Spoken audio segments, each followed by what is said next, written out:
Virgo, absence doesn't change its nature by being renamed presence. Someone who ghosted you. Past tense action with ongoing impact. Person who chose silence over communication. Person who demonstrated through behavior exactly how little you factored into their decision making, their consideration, their basic human courtesy of letting you know they were done. And now they're coming back. Supposedly, according to title that knows nothing about your specific situation, nothing about the person who ghosted you, nothing about whether they're actually planning return or if you're just being told they are because that activates something in you that keeps you reading, hoping, waiting. But let's suspend disbelief momentarily. Let's pretend title is accurate. Let's imagine a person who ghosted you genuinely is coming back, genuinely is reaching out again, genuinely wants to reconnect after demonstrating they could disappear without explanation, without closure, without caring enough about your experience to offer even minimal communication about why they were leaving. Now what? Do you want them back? Or do you just want the validation of being chosen again after being unchosen? Do you want relationship with person who's already shown they're capable of treating you as disposable? Or do you want the temporary relief of not being abandoned anymore, even if accepting that relief means accepting person who's proven they'll abandon when convenient? Because those are different things, very different. And conflating them creates situations where you welcome back people who've already demonstrated they're not safe, not reliable, not capable of basic respect. Where you accept returns because being chosen feels better than being alone, even when being chosen by someone who ghosted you is just setting yourself up for being ghosted again once their reasons for returning expire. Lungs feel like they're only filling halfway, creating constant sensation of needing deeper breath. There's no third party anymore, declarative, definitive, stated as fact about situation you're in, relationship you care about, dynamic you've been tracking. But how does title know? How does vague promise about third parties eliminating themselves apply specifically to your situation? How does broad claim about obstacles removing themselves translate to your particular relationship, your specific person, your actual circumstances, rather than generic situation that could apply to anyone who's ever dealt with triangulation, competition, someone being unavailable because they were committed elsewhere? It doesn't. It can't. Because title isn't about you specifically, it's about everyone generally. It's vague enough to feel specific to anyone who's experienced third party obstacle. Anyone who's wanted someone who was with someone else.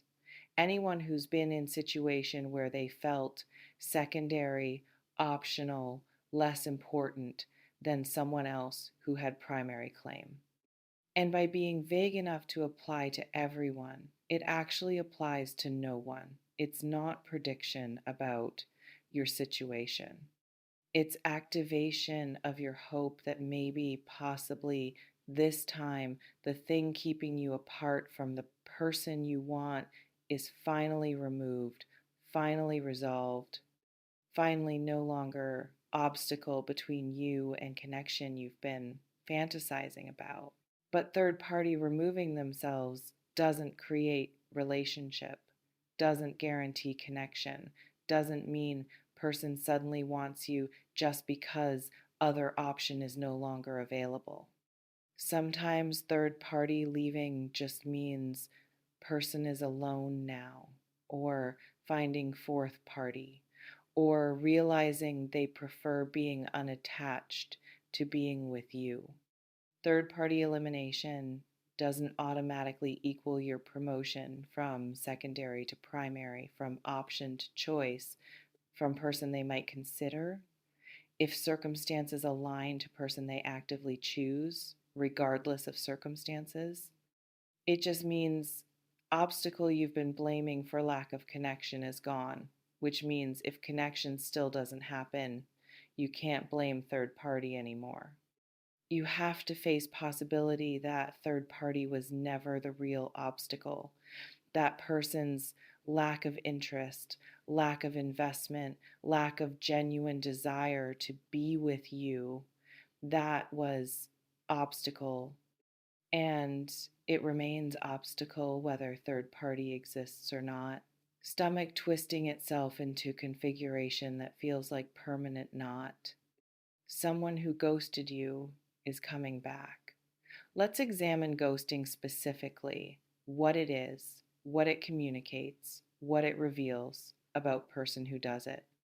Ghosting is choice, deliberate decision to end contact without explanation, to disappear without closure, to leave someone hanging in uncertainty rather than offer basic courtesy of communication about why you're leaving, what changed, what they can expect moving forward.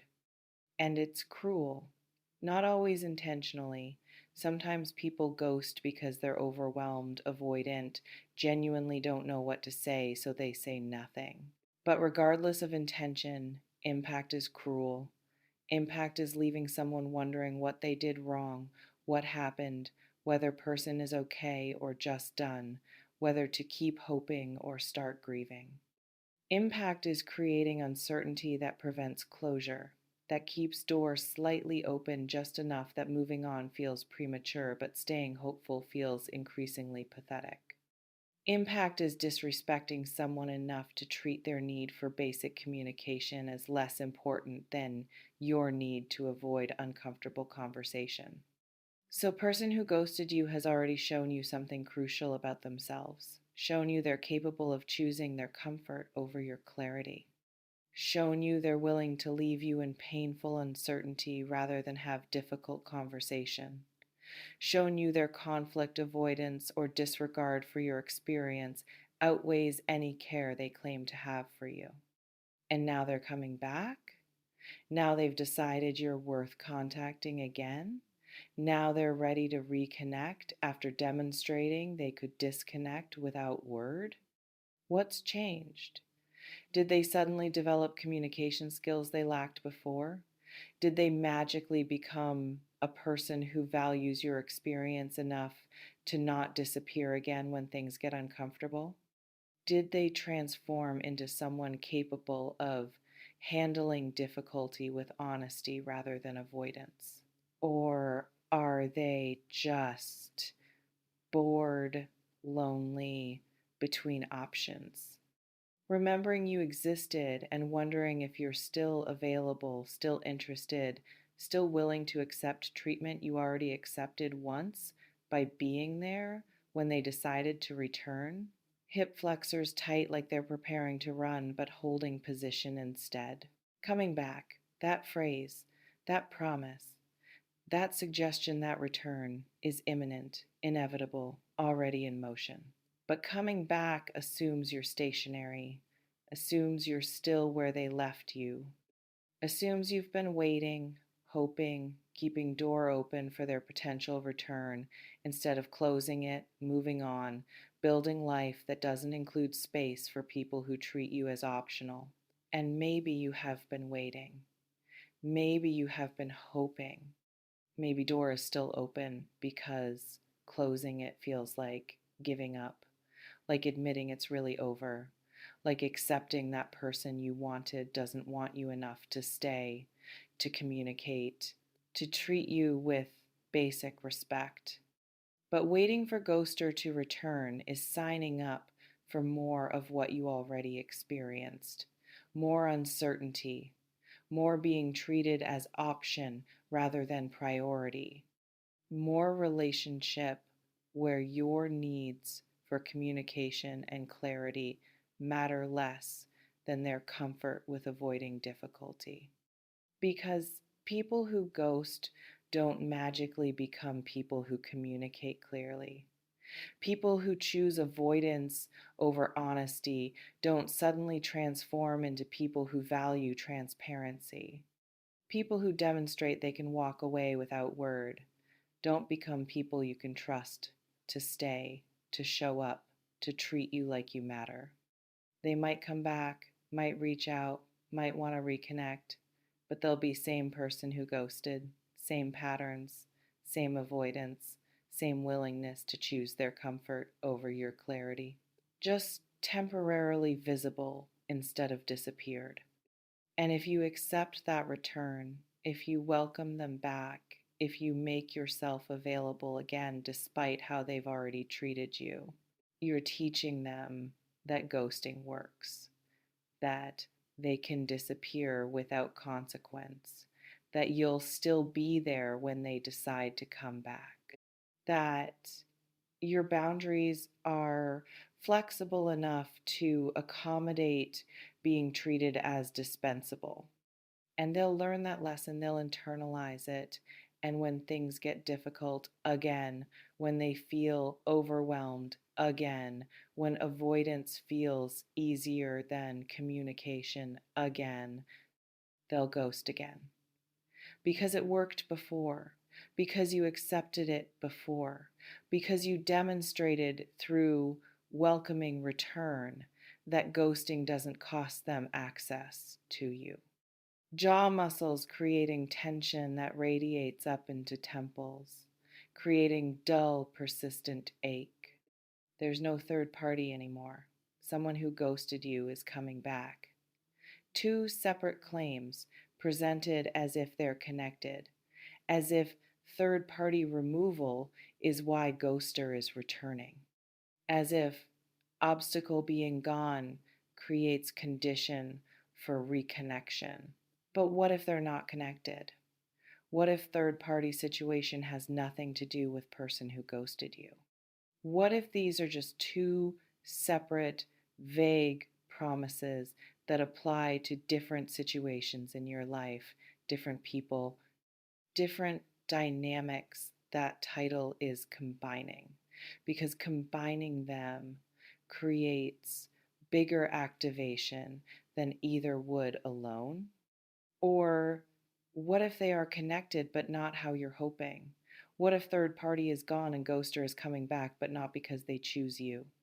What if they're coming back because they're alone now, between options, using you as placeholder until something better comes along or until they figure out what they actually want?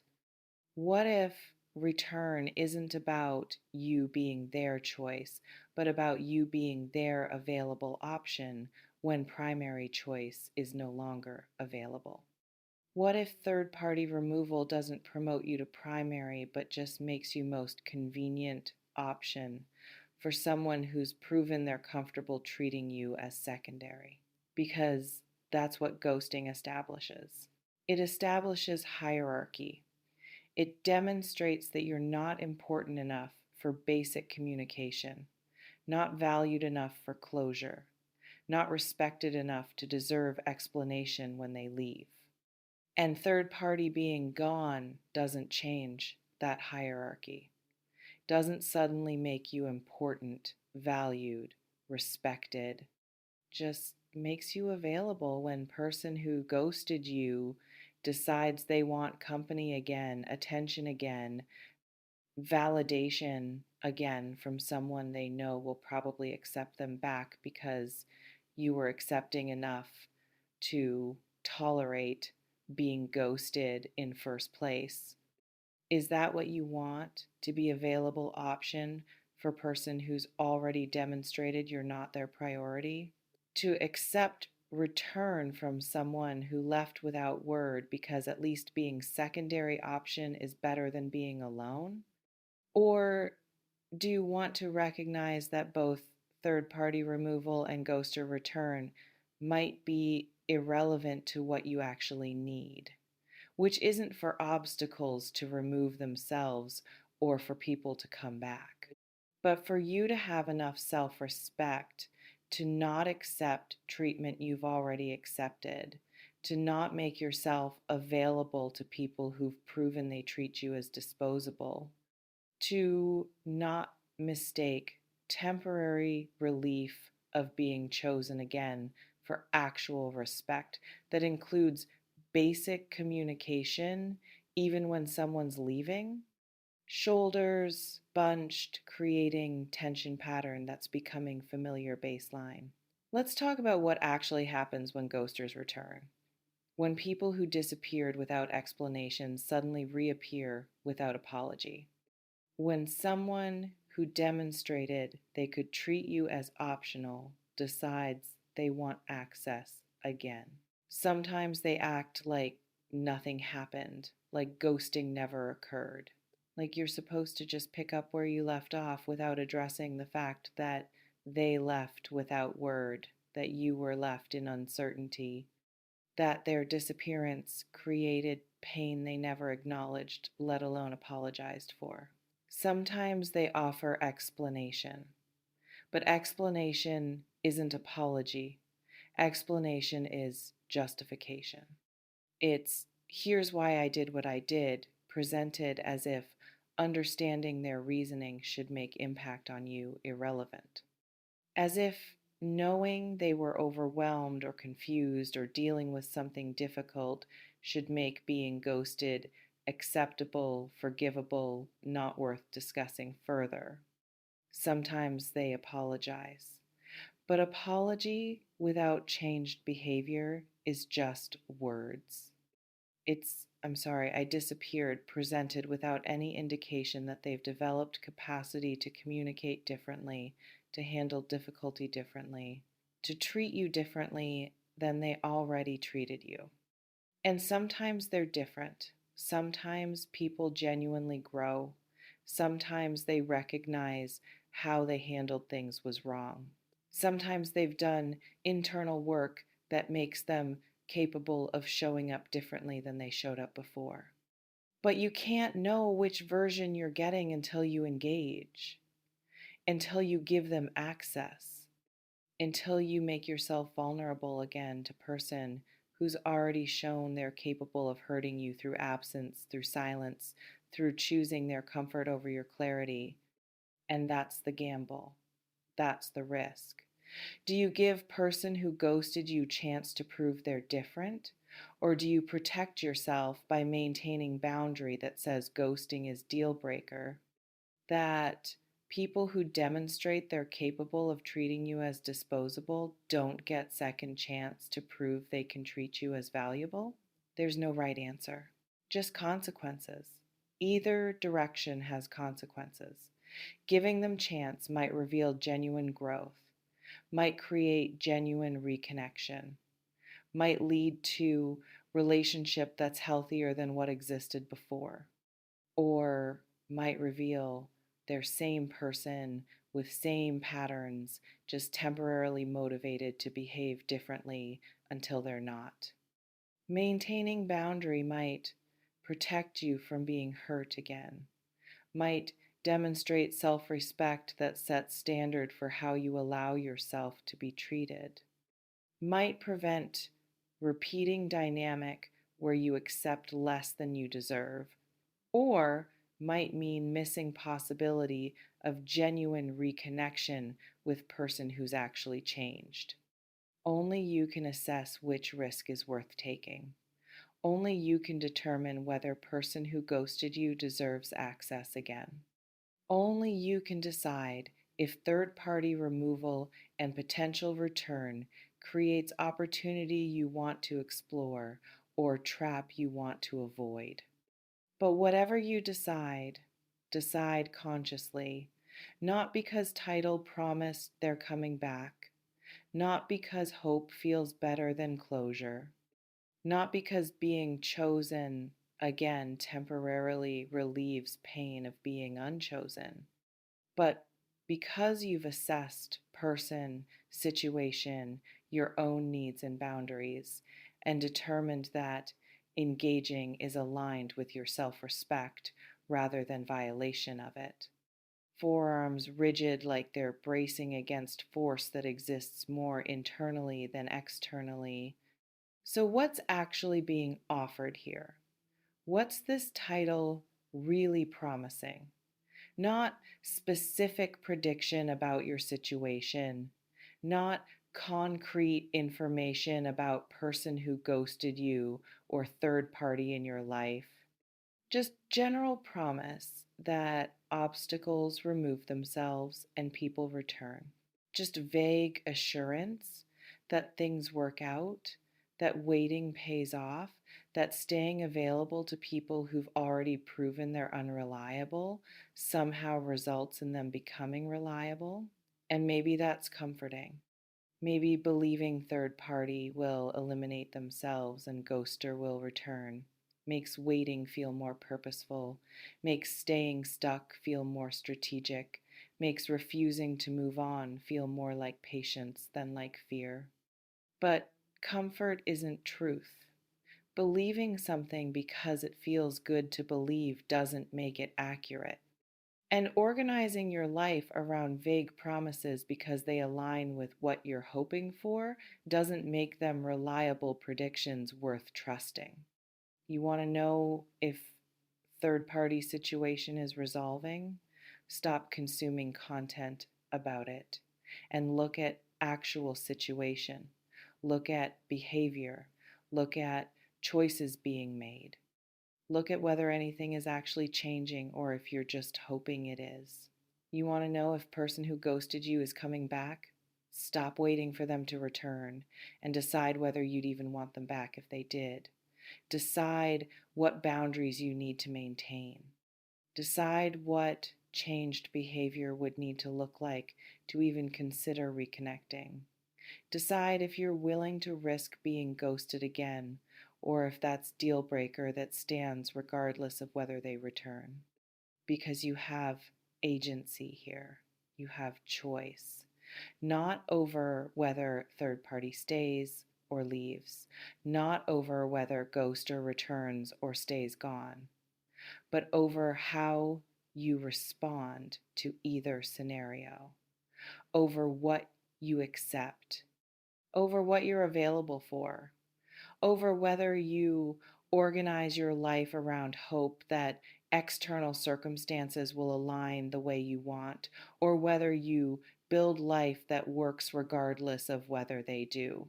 And that agency, that choice, that power to determine your own boundaries and standards and what you're available for, that's more valuable than any promise about third parties or returns because it puts you in control, makes your well being dependent on your choices rather than on other people's behavior.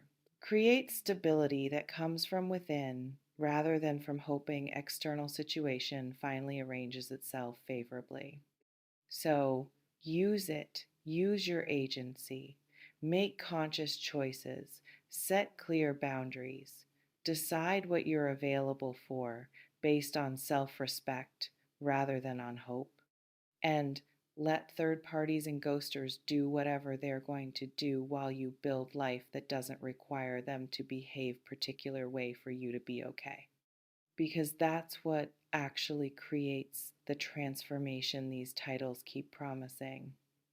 Not third party leaving, not ghoster returning, but you choosing yourself consistently enough that external circumstances become increasingly irrelevant to your internal stability. And that's something you can create right now without waiting, without hoping, without needing anyone else to change their behavior, their choices, their availability. Just you, your choices, your boundaries, your self respect, creating life that works regardless of whether third parties stay or go, regardless of whether ghosters return or stay gone, regardless of whether any external promise materializes or remains forever in realm of vague possibility. Entire musculature feeling like it's been holding tension so long it's forgotten what relaxation feels like. Truth isn't found in other stories.